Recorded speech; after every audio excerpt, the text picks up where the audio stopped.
여러분 안녕하십니까? 감동적인 특창을 해주신 예창군에게 감사드립니다. 오늘 우리 목사님은 서부교회 전도에 가시고 부족한 제가 이 영광스러운 시간을 맡게 되었습니다. 이러한 영광을 주신 하나님께 감사드리고 부족한 저를 위하여 회중 여러분들의 기도를 부탁드립니다. 오늘 저는 하나님의 자녀가 되는 권세라는 제목으로 말씀을 준비했습니다. 우리 다 같이 성경 말씀 요한복음 1장 12절에서 13절의 말씀을 찾아보시겠습니다.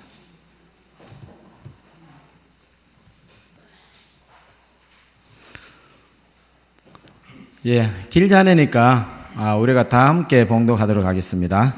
시작.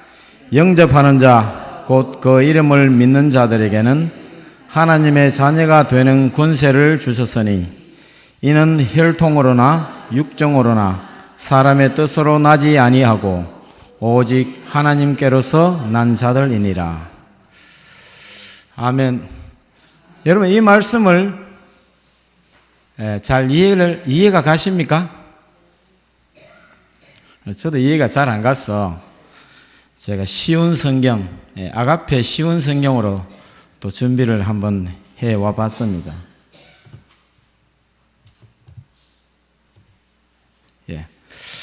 앞에 보이십니까? 우리 이 성경도 같이 한번 읽어보겠습니다. 시작. 그러나 누구든지 그분을 영접하는 사람들, 그분의 이름을 믿는 사람들에게는 하나님의 자녀가 되는 자격을 주셨습니다. 좋은 가문에 태어난 사람들만 하나님의 자녀가 되는 것이 아닙니다. 또한 어떤 사람들의 계획이나 바람에 의해서 그리고 그들의 조상으로 말미암아 하나님의 자녀가 된 것도 아닙니다. 다만 그들은 하나님 자신이 그들의 아버지라는 사실 때문에 하나님의 자녀가 된 것입니다. 여러분 이 성경 말씀도 이해가 그리 잘 안 가는 것 같아요.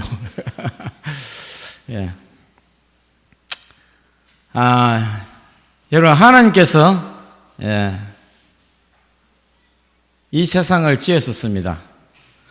이 세상 모든 만물이 다 하나님의 창조물이죠. 그래서 모든 사람이 하나님의 창조물이니까 모든 사람이 하나님의 자녀가 맞지 않습니까?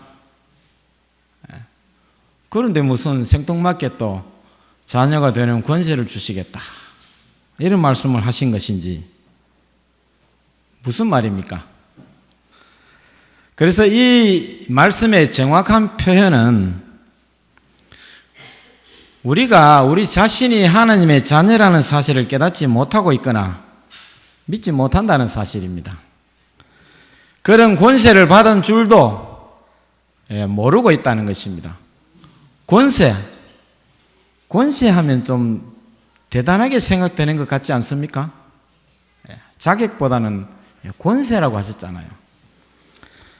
그래서 오늘 본문은 우리에게 하나님의 자녀가 되는 권세를 주신다고 합니다. 그것도 특별한 자녀라는 말입니다. 여러분 남미 안데스 산맥은 험악하기로 유명합니다. 그래서 항공기들이 간혹 조난사고를 당하죠. 요즘은 항공기 기술이 좋아서 그런 항공사고가 점점 항공 수요에 비해서는 줄어들고 있지만 60년, 70년, 80년 이때쯤에 해도 항공기 조난사고가 그때는 항공기 수요가 세계적으로 폭발적이지 않았잖아요. 그래도 간혹 안데스 산맥에서 조난사고를 일으킵니다. 그래서 오래전에 어떤 소년이 항공기 조난사고에서 유일하게 살아남았는데 산의 지형이 워낙 험하기 때문에 구조대가 그 조난 지역을 잘 찾지 못했다고 합니다. 그래서 수십 일이 지난 다음에 구조대에게 발견돼서 기적적으로 살아남았는데 먹을 것이 없어서 굶어 죽기 직전에 발견됐습니다. 그런데 먹을 것은 없었지만 안데스 산맥 그 위에는 밤에는 영하 수십 도로 내려갑니다. 그가 이 동사하지 않고 살아남을 수 있었던 것은 사고 때 비행기에서 한 큰 괴짝이 떨어져 나왔어요. 그 다음에 비행기는 또 담요가 많잖아요. 담요 뭉치가 또 떨어져 나왔나 봐요. 유일하게 이 생존한 이 소년은 그 괴짝을 이 침대 삼아서 담요를 깔고 덮고 있어 그 추위에서 견뎌 살아남게 됐습니다. 그런데 먹을 것이 없어요. 사람은 먹지 않아도 한 몇십 일은 견디잖아요. 그 물은 그 산 위에 눈이 많으니까 그것으로 연명을 하고 내내 굶었습니다. 그런데 여러분 놀라지 마십시오. 이 소년이 이 침대로 삼았던 그 괴짝이 무슨 괴짝인 줄 아십니까? 그게 비행기의 비상 식량 상자였어요. 그것도 모르고 그 소년은 수십일 동안 굶었던 것입니다. 여러분 이 이야기는 우리에게 많은 것을 생각하게 합니다. 우리도 우리의 신분, 아이덴티티가 무엇인지 모르고 얼마나 불쌍하게 살아가는지도 모릅니다. 여러분 옆자리에 앉으신 분을 한번 바라보십시오. 누구라고 보입니까? 옆자리에 앉은 사람이 누구입니까? 옆자리에 앉은 사람은 다 하나님의 자녀들입니다. 여러분 오늘 이날에 고관 대작이 여기에 이 예배에 참석했다면 우리가 얼마나 그것을 또 특별하게 생각했습니까? 우리 옆자리에 앉은 모든 사람, 나를 포함하여 우리가 다 하나님의 특별한 자녀라는 것입니다. 그런데 사람들이 자신이 누군지도 모르고 살아가는 것입니다. 요즘 이 주말 TV 드라마, 제가 이 시간에 TV 드라마 얘기를 해서 죄송합니다. 그 TV 드라마에 한 남자가 등장합니다. 그 남자 이름이 이 별명이 찌질이에요. 찌질이. 찌질이가 뭡니까? 못났다고 찌질이라고 하는 거 아닙니까? 이 남자는 하루에 그 자기 아내에게서 용돈 3,000을 받아서 겨우 가는 곳이 어디냐면 동네 PC방 같은 데는 가겠죠. 그리고 하루 종일 밤낮으로 추리닝 차림으로 빈둥거리는 그런 사람입니다. 그래서 찌질이에요. 마누라가 벌어서 먹고 사는 그런 찌질이. 그래서 처가 사람들이 그 사위 이 대접을 하겠어요? 처가에서 찌질이 유명합니다. 그런데 이 남자가 하루는 취직해가지고 어떤 사람이 마음에 들어서 뭘 하나 받았는데 한 달에 한도 1억까지 쓸 수 있는 신용카드를 받았어요. 한 달에 한도 1억입니다. 또 한 달 넘어가면 그 다음 달에도 1억을 쓸 수 있어요.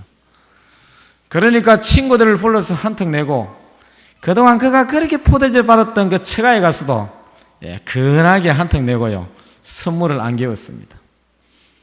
그동안 장모가 자기를 얼마나 무시하고 천대했는데 갑자기 신분이 변했습니다. 너가 무슨 서방 하다가 우리 무슨 서방 이렇게 용어도 바뀌었어요. 갑자기 사람 대접받고 친구들로부터 존경받는 그런 존재로 변하게 된 것입니다. 돈이 좀 있어졌다고 사람의 차원이 달라졌습니다. 물론 이 드라마 속에서는 자기 분수도 모르는 그런 부정적인 사람으로 묘사하지만 제가 오늘 말씀드리고자 하는 것은 사람이 그렇게 신분이 변한다는 것입니다. 뭐 때문에요? 1억짜리 한도액이 되는 신용카드 때문에. 성도 여러분, 하나님께서는 그러면 우리에게 어떻게 하셨을까요? 그 여자는 그 남자에게 1억짜리, 한도 1억짜리 신용카드 주셨어요. 하나님께서도 우리에게 한도 1억이 아니라 한도 무한정의 신용카드를 주셨습니다. 여러분이 모르고 있을 뿐입니다. 우리가 교만해지거나 그것으로 인하여 자고하여 넘어지지 않는다면 하나님 우리에게 얼마든지 주시는 분입니다. 하나님께서는 우리에게 신용 한도가 어마어마한 달란트의 체크카드를 주셨는지도 모릅니다. 우리는 그것도 모르고 조난당한 소년처럼 얼마나 불쌍하게 살았는지 모릅니다. 우리 스스로 불쌍하다고 그렇게 자조하면서 살았는지도 모릅니다. 그러나 우리는 우주의 왕이신 하나님의 자녀라는 것입니다. 그것도 모르고 우리는 누가복음 15장에 나온 그 탕자처럼 쥐염 열매나 먹고 목숨을 연명하고 사는지도 모르는 것입니다. 그런 사람들도 굉장히 많다는 것입니다. 그러나 성도 여러분, 우리는 하나님의 자녀라는 것을 기억하시기를 간절히 바랍니다. 그것도 특별한 자녀라는 것을 기억하시기를 간절히 바랍니다. 그러니까 여러분, 사람이 자기를 드러내고 나타내면 안 되지만 좀 자랑하면서 사시기 바랍니다. 왜요? 우리는 우주의 주인이신 하나님의 아들, 딸입니다. 그렇다고 여러분대로 옷이나 옷이 어떻다, 신발이 어떻다, 또 내 차가 어떻다, 우리 집의 가구가 어떻다, 내 집이 어떻다, 이런 자랑을 하지 마십시오. 그런 자랑하면 가난한 사람들이 얼마나 속이 상하겠습니까? 그러나 우리는 하나님께 헌신한 일이 있을 때 정말 내가 부자라는 것을 자랑하시기 바랍니다. 자기의 소유를 자랑할 때는 부자이면서 교회가 하나님이 헌신을 요구할 때는 나는 가난하다, 나는 시간도 없다, 나는 재능도 없다 라고 하는 말을 하지 마시라는 것입니다. 그러나 우리가 하나님께서 우리에게 무엇을 원하실 때 우리의 신분을 깨달아야 됩니다. 하나님이 우리에게 무엇을 하시고자 뭘 하시라고 하는데 우리에게 주시지 않겠습니까, 여러분? 그 사실을 믿으시기를 간절히 바랍니다. 자, 그러면 하나님의 자녀들은 어떤 삶을 살아야 되겠습니까? 첫 번째로 우리는 자긍심을 가지고 살아야 합니다. 여러분들이 잘 아시는 그 이소우화 중에 미운 오리 새끼라는 이야기가 있습니다. 제가 익히 드리지 않아도 여러분 잘 아시지 않습니까? 백조가 오리 둥지에 알을 낳았어요. 근데 알이 부화됐습니다. 근데 오리는 자기 새끼들과는 좀 다르게 생긴 그 백조 새끼도 자기 새끼인 줄 알고 잘 키웠습니다. 근데 점점점 자라나면서 깃털이 달라요. 백조 새끼가 어릴 때는 깃털이 어때요? 거무튀튀하다죠. 그래서 이 백조 새끼는 자기들 형제들과 영 다른 모습에 늘 이 소외감을 느꼈습니다. 그래서 무리로부터 왕따를 당했어요. 늘 홀로 지내고요. 그래서 홀로 지내다가 옆에 백조들이 무리지어 노는 것을 보면서 자기가 무슨 생각을 했냐면 나도 저 백조처럼 좀 우아하게 생겼으면 얼마나 좋을까 그런 생각을 했습니다. 그래서 늘 슬픈 늘 자조하는 패배주의에 젖은 그런 삶을 살다가 하루는 물속에 비친 자기 모습을 보니까 자기가 누구예요? 자기가 백조인 거예요, 백조. 그것을 모르고 살았다는 것입니다. 그때까지 이 오리 새끼는 자신이 백조라는 사실을 모르고 살았던 것입니다. 여러분, 우리도 이 못생긴 오리 새끼가 아니고 우리는 백조인 것입니다. 우리는 하나님의 특별한 자녀인 것입니다. 하늘의 왕자요 공주라는 것을 여러분 잊지 마시기 바랍니다. 그러한 자긍심을 가지고 살아야 됩니다. 옛날 이스라엘 백성들은 자기들이 하나님의 선택받은 백성이라고 그러한 사실에 대해서 대단한 자긍심을 가지고 있었습니다. 지금도 그렇잖아요. 여러분, 이스라엘 백성들이 가지고 있는, 지금 이스라엘 국민들이 가지고 있는 그 시오니즘, 시오니즘이 별 겁니까? 그 시온주의가 결국은 자기들이 택함받은 그 민족이라는 그런 사상입니다. 우리 장로님하고 전에 성지순례 갔을 때요, 우리 버스 기사가 유태인인데 당신이 유태인입니까? 물었다고. 유태인 보고 유태인 물었는데도 그렇게 화를 내더라고요. 막 이러면서 내가 유태인인데 이러면서 그들이 자신이 유태인인 것을 굉장히 자랑스럽게 생각합니다. 그래서 옛날 이스라엘 백성들은 이방인들이 엽신여겼어요. 심지어 이방인들을 지옥의 불쏘시개로 여기까지 했습니다. 그런데 그들은 오히려 이방인들에게 종으로 잡혀갔지 않습니까? 바벨론으로 잡혀가서 종살이하고 또 나치 독일에게는 그들이 600만의 학살당하는 오히려 그런 수모와 불쏘시개로 전락하는 그런 경험을 하였습니다. 그럼 이스라엘 백성들이 왜 그렇게 되었습니까? 왜 종살이하고 2차 대전 때는 나치 독일에게 600만 학살당하는 어마어마한 숫자가 아닙니까? 600만. 대구 시민의 2배가 넘는 숫자입니다.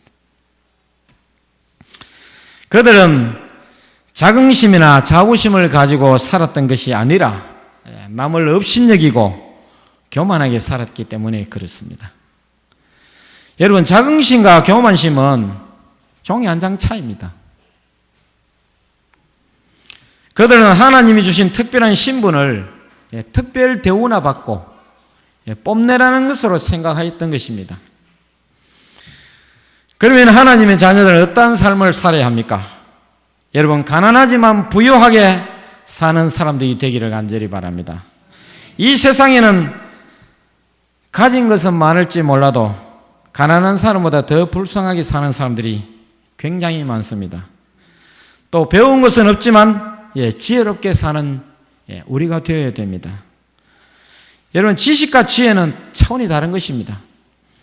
이 세상에서 많이 배웠으면서도 어리석고 바보처럼 사는 사람들이 굉장히 많습니다. 하나님 주신 이 성경 말씀은 단순한 지식이 아니라 인생의 앞길을 비춰주는 등불과 같은 지혜로운 말씀임을 기억하시길 바랍니다. 그래서 말씀을 늘 가까이 하는 삶을 사시기를 바랍니다. 그래서 우리는 하나님의 자녀인 우리는 비록 가진 것이 없을지라도 또 사회적 명성을 가지지 못했을지라도 자긍심을 가지고 살아야 됩니다. 그 다음에 두 번째는 우리는 봉사하고 헌신하고 섬기는 삶을 살아야 됩니다. 마태복음 20장 28절에는 인자가 온 것은 섬김을 받으려 함이 아니라 도리어 섬기려 하고 자기 목숨을 많은 사람의 대속물로 주려 함이니라. 이 말씀은 우리도 예수님의 본을 따라서 섬기는 사람이 되라는 말씀입니다. 그러나 이 말씀이 다른 사람들에게 아첨하고 아부하는 것이 아니라 말씀에 따라 봉사하고 섬기는 종이 되라는 말씀입니다. 여러분, 아부나 아첨하고 봉사나 섬김은 다른 것입니다. 한국 사람들이 낯선 사람을 만나면 무슨 생각을 하느냐면은 한국 사람들은 낯선 사람을 만나면 첫 번째 생각하는 게요, 이 사람은 내가 섬길 사람인가 아니면 좀 낮게 하대할 사람인가, 그것을 가장 먼저 생각한다고 합니다. 나쁘게 말하면 섬기는 것이 아니라 내가 아부를 해야 될 것인가 아니면 좀 눌러가지고 좀 얕잡아 보여야 될 것인가, 이렇게 생각한다는 것입니다. 그런데 이제 중국 사람들이나 미국 사람들은 낯선 사람을 만나면 무엇을 가장 먼저 생각하느냐면 이 사람이 내 친구가 될 수 있을까, 그것을 생각한다고 합니다. 말해도 그렇잖아요. 우리나라 말은 어려운 게 뭐냐면은 선교사가 한국 와가지고요, 한국말이 어려우니까 하루는 그 홈스테이 하는데 하숙지 아줌마가 보니까 선교사가 아침에 이 마당에 나가더니만 강아지 앞에서 뭐라 그러냐면 이거 잡수세요 하더래요. 강아지에게 잡수세요. 한국말이 그런 어렵습니다. 요즘 우리는 또 이 높임말 인포리 시대에 살고 있어요. 누가 뭐라 그러냐면은 이 백화점 가면은 고객한테 점원이, 고객님 화장실은 저기 있으십니다. 뭐가 있어요? 화장실이 있으시다. 이 높임말을 너무 강조하다 보니까 그 다음에 TV 나와가지고 높은 사람들이 TV 나와가지고 저희 나라라고 해요. 저희 나라. 자기를 낮춘다고 그런 말을 하겠죠. 나라가 지 거예요. 저희 나라라고 하게. 이 말 틀렸어요. 교회도 우리 다녔을 때는 우리 교회입니다. 저희 교회는 아니에요. 내가 교회 대표 아니잖아요. 교회 대표는 하나님이에요. 하나님 것입니다. 그래서 이 성긴 말이 인프레 시대인데 말에도 우리말은 높임말이고 낮은말이 있어요. 근데 영어는 중국말에는 다 중국말도 너가 니더라고요. 니. 중국말에 당신은 니라고 해요. 니. 다 니예요. 아빠도 니고 엄마도 니고 아들도 니고 다 니라. 그래서 그들은 다른 사람 만나면은 친구가 되나 안 되나 이걸 먼저 생각하는데 우리나라 사람은 이 사람에게 이 사람을 내가 섬겨야 되나? 좀 나보다 낮춰서 얘기해야 되나? 이것을 먼저 생각한다는 것입니다. 이것은 좋지 않은 생각입니다. 우리의 반도 민족의 이 고질적인 나쁜 생각이에요. 공자님은 유교무류라고 인간이 유교가 아니고 유교, 교육이 있냐 없냐에 따라서 조금 차이가 있을 뿐이지 무류, 종류는 없다는 것입니다. 평등하다고 하셨어요. 또 우리나라의 유학자 다산 선생도 사람이란 천년 동류라고 하셨어요. 그래서 어떤 차이나 차등이 없다고 하셨습니다.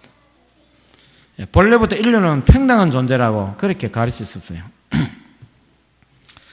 그래서 우리는 어떤 사람을 만나면 그 사람보다 낮은 곳에 설 필요가 전혀 없습니다. 낮은 곳에 쓴다고 그게 겸손이 아니에요. 지나친 겸손은 또 교만이라고 하지 않습니까? 그렇다고 그 사람보다 높은 곳에 설 필요도 없습니다. 다만 우리는 그 사람과 어깨 높이가 똑같은 곳에 서면 됩니다. 그래서 우리는 비굴하게 종이 되는 것이 아니라 하나님의 자녀로서 주님의 본을 따라 봉사하고 섬기고 헌신하는 종이 되어야 됩니다. 여러분 이것은 안 해요. 이걸 하라 그러면 사람들은 자존심 상하고요. 좀 꽃같게 생각합니다. 그렇지 않는 마음으로 하는 것은 다 우리 위선적인 봉사입니다. 봉사를 잘못하면 위선이 됩니다. 그래서 우리는 주님의 본을 따라 인자가 이 땅에 온 것은 섬김을 받으려 함이 아니라 도리어 섬기려 하고 자기 목숨을 많은 사람들에게 대속물로 주려 함이라는 말씀을 따라 우리는 섬기는 사람이 되어야 됩니다. 그러나 그 섬기는 사람이 우리는 비굴하게 아침이나 아부하는 섬김이 아니라 하나님의 자녀라는 자긍심을 가지고 당당하게 그들을 섬기는 사람들이 되어야 됩니다. 세 번째로 우리는 죄로부터 자유로운 삶을 살아야 합니다. 사람들에게 우리가 이 말씀을 하면 죄로부터의 자유를 말씀하면 보통 두 가지를 생각합니다. 첫 번째는 우리가 예수 안에서 더 이상 정죄함이 없기 때문에 이제는 죄로부터 진짜 자유로운 삶, 아무렇게나 살아야 된다는 방종을 생각하게 됩니다. 우리가 그리스도께서 우리가 율법으로부터 자유, 초등학문으로부터 우리에게 자유를 주셨는데 그것은 그런 방종이 결코 아닙니다. 또 두 번째는 사람들이 또 무슨 생각하냐면은 죄로부터 자유하려면 철저하게 수도성처럼 도덕적으로 살아야 된다고 생각합니다. 이 두 양극단은 결코 성경적이지 않습니다. 그리스도께서 우리 주시는 멍에는 무거운 것입니까? 아니에요. 또 그리스도께서 우리에게 주신 이 자유는 우리가 아무렇게나 할 수 있는 방종의 자유입니까? 그것도 아니에요. 이 시간 제가 말씀드리고자 하는 죄로부터의 자유는 예수님의 피로 말미암아 구속받은 우리는 더 이상 사단의 시비거리가 되지 않는다는 것입니다. 사단은 계속 우리에게 고소합니다. 또 하나님께 뭐 합니까? 회개합시다. 사단이 회개하자고 할 때 그 회개는 뭡니까? 하나님 죄값 계산하십시다.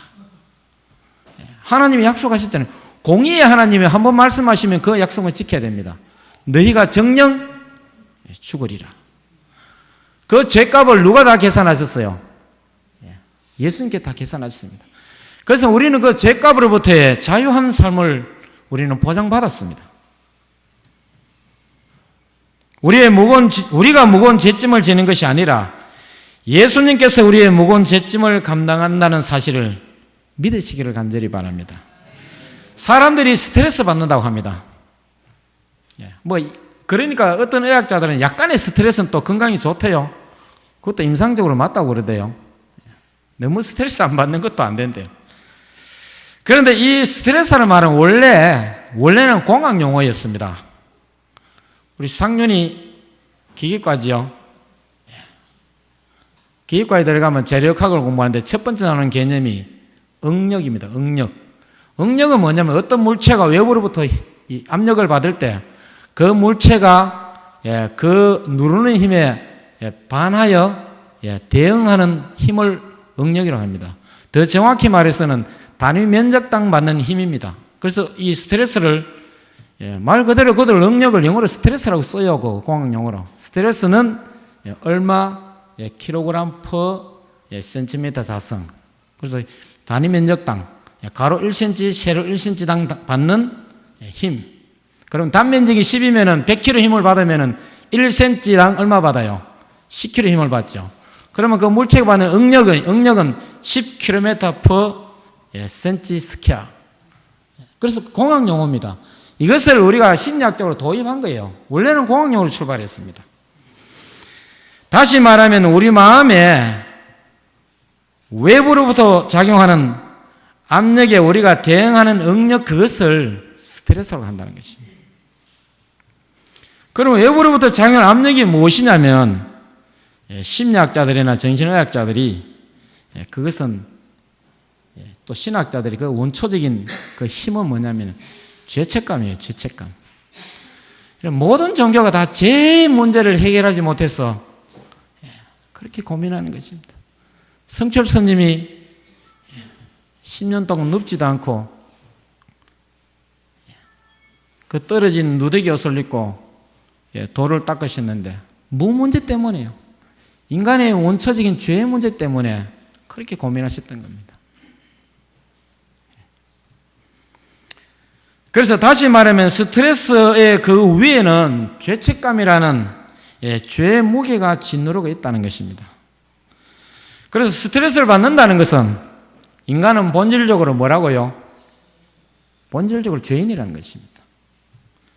그래서 인간은 태어날 때부터 심리적 압박감을 가지고 태어납니다.